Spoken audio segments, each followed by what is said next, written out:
আজকে আমরা গেছিলাম চিনসুরা শ্রাবণী মেলাতে। এখানে থিম ছিল চিনসুরা এয়ারলাইন্স। টিকিটের মূল্য 10 টাকা। আমি আর মা গেছিলাম অটোতে করে। এই মেলা 28 তারিখ পর্যন্ত। এরকম পাইলট প্লেন চালাচ্ছে। এখানে হাওয়া বইছিল যেন এরোপ্লেন, আর আমরা প্লেনে বসে দাঁড়িয়ে আছি।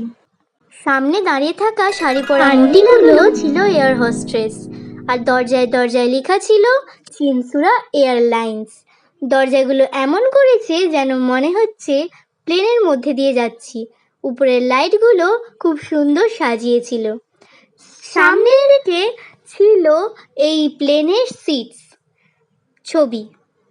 এখানে দুলের দোকান থেকে শুরু করে কাপের দোকান আর অনেক সাজাগুজোর জিনিস, খেলনা, যেগুলো আমারও পছন্দ হয়েছিল। তার সঙ্গে আমরা গেলাম এই দুলের দোকান থেকে। এই দুল আর এই দুলগুলো আমি দেখলাম। আর এখানে ছিল ঘরোয়া জিনিস যেগুলো অনেক লাগে। তারপরে দেখলাম একটা খেলনার দোকান যেখানে বিটিএস এর ডায়েরি ছিল। তার পাশেই ছিল বিভিন্ন রকমের জামা কাপড়ের দোকান। আর এখানে ক্লিপ কিনলাম, সাজাগুজোর দোকান। এটা পিঠে বানানোর সাজ। তারপর একটা ক্লিপ কিনলাম।